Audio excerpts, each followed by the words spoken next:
Pourquoi est-ce qu'on a parfois besoin d'un coach? Je parle de coach, ça peut être une kiné, un massothérapeute, peu importe. Il y a beaucoup de professions qui sont là pour nous aider. Et pourquoi des fois on a besoin de faire appel à des gens externes, coach, formateurs, peu importe comment on les appelle.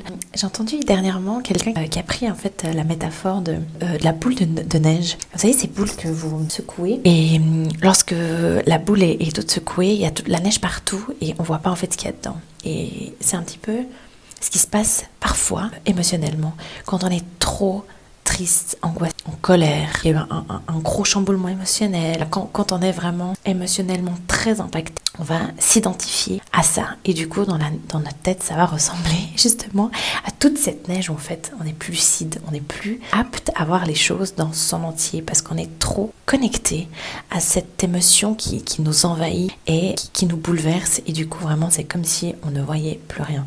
Et c'est simplement dans ces phases où quelqu'un va pouvoir venir, une coach de nouveau, comment vous l'appelez, qui va pouvoir en fait vous montrer ce que actuellement vous n'êtes plus capable de voir parce que émotionnellement vous êtes trop impacté. Et bien évidemment, ce qu'on va faire, c'est aussi baisser cette charge émotionnelle et vraiment recharger les belles énergies pour que vous soyez ensuite apte à pouvoir revoir.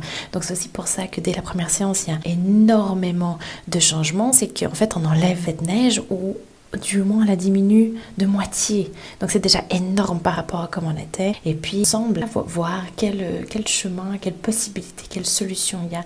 Et généralement, il y en a une multitude. Mais c'est normal, on est juste trop attaché à ce moment, à ces émotions, à cet instant T qui en fait fausse la donne. Voilà pourquoi parfois on a besoin d'un coach. Donc vraiment, ayez ça en tête, que c'est positif d'admettre en fait que des fois dans la vie, on passe des moments un peu moins chouettes. On passe tous par là. Et de demander de l'aide, ça permet en fait déjà de se dire ok, c'est humain et plutôt que d'essayer de combattre ça et de rentrer dans cette spirale où tout est négatif et en fait je me noie encore plus jour après jour parce que je ne m'en sors pas.